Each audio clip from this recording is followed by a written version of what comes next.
எழில் சுடர் சீரியலில் இப்போ ராட்டகாசமான ப்ரோமோ வந்திருக்கு. ஸ்கிப் பண்ணாமல் ஃபுல்லோடையும் கேளுங்க. அதுக்கு முன்னாடி இந்த வீடியோ பிடிச்சிருந்துச்சுன்னா லைக் பண்ணி பாருங்கள். ரொம்ப பிடிச்சிருந்துச்சுன்னா நம்ம சேனலுக்கு வந்து சப்ஸ்கிரைப் பண்ணி கண்டினியூஸாக ஆதரவு வந்துட்டாங்க. நம்ம சுடர் வந்து ரொம்ப சோகமாக வந்து இருக்காங்க. ஸ்கூலுக்கு கூட வந்து போகிறதுக்கு தயங்குறாங்க. வேலு மாமானால ஏதாவது பிரச்சனை ஆயிடுச்சுன்னா என்ன பண்ணுறது? இவர் இருக்கிறம்போது பிரச்சனையாக இருந்தால் சமாளிச்சுக்கலாம். ஒருவேளை பொசுக்குன்னு நம்ம கழுத்தில் தாலி கட்டிட்டாருன்னா இவர் இந்த ஊரில் இருக்காரா இல்லையா? கமிஷனர் வந்து எப்படி இருந்தாலும் இவரை ஊரை விட்டு துரத்திடுறேன்னு தான் சொல்லியிருக்காரு. இருந்தாலும் வேலு மாமாவை பற்றி நமக்கு நல்லாவே தெரியும். அவர் நினச்ச காரியத்தை முடிக்காமல் விடவே மாட்டாருங்கிற மாதிரி தான் யோசிச்சுட்டு இருக்காங்க அந்த இடத்துல நம்ம சுடர். அப்பன்னு பார்த்து சுடர் வழிய நம்பரை வந்து எப்படியோ வந்து கண்டுபிடிச்சிட்டாங்க அந்த இடத்துல.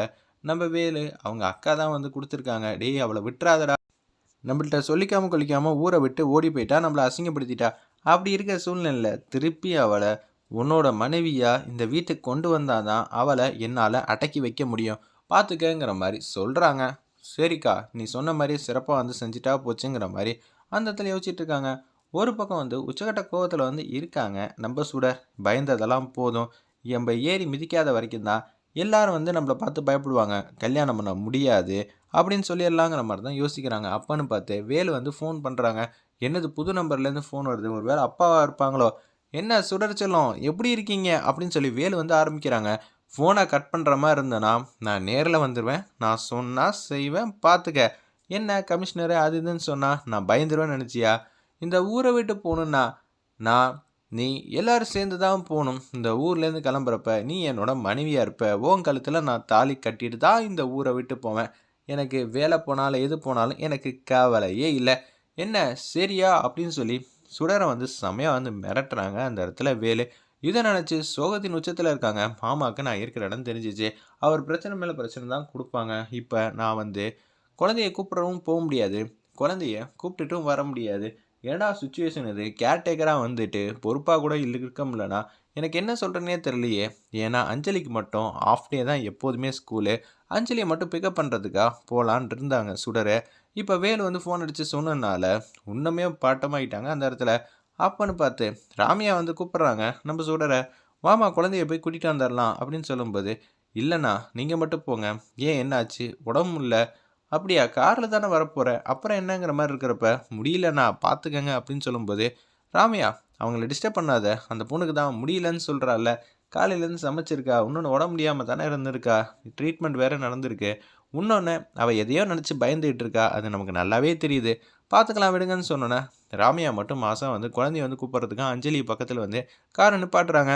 என்ன ஆச்சு, சுடர் வரலையா அப்படின்னு நம்ம குட்டி பாப்பா அஞ்சலி வந்து பேசுகிறாங்க. க்யூட்டாக அழகாக இருந்துச்சுன்னே சொல்லலாம். அவங்களுக்கு உடம்பு சரியில்லை. அச்சோ உடம்பு சரியில்லையா அப்படின்னு சொல்லிட்டு இருக்கப்ப காரில் ஏறி உட்கார வைக்கிறாங்க நம்ம ராமையா. வீட்டுக்கு வந்துடுறாங்க. சுடர் சாப்பிட்டாலா இல்லையா ஒன்றும் புரியலையேங்கிற மாதிரி யோசிக்கும் போது, நிச்சயம் சாப்பிட்ருக்க மாட்டா, நம்ம தான் சாப்பாடு பசஞ்சு எடுத்துகிட்டு போகணும்னு சொல்லி ஒரு பவுலில் சாப்பாடெலாம் கஷ்டப்பட்டு பசஞ்சு அப்படியே வந்து மாடிக்கு வந்து எடுத்துகிட்டு போயிட்டே இருக்காங்க. சுடர் வந்து எதை நினச்சும் வந்து இருக்கமா ரொம்பவே பயமாக இருக்காங்க.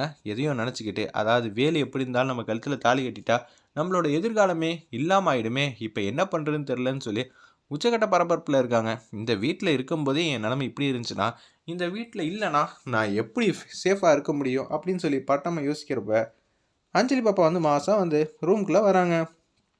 என்ன ஆச்சு, சுடருக்கு உடம்பு சரியில்லைன்னு சொல்லி கேள்விப்பட்டேன், ராமையா வந்தால் வந்து சொன்னாப்புல, சாப்பிட்றது இல்லையா?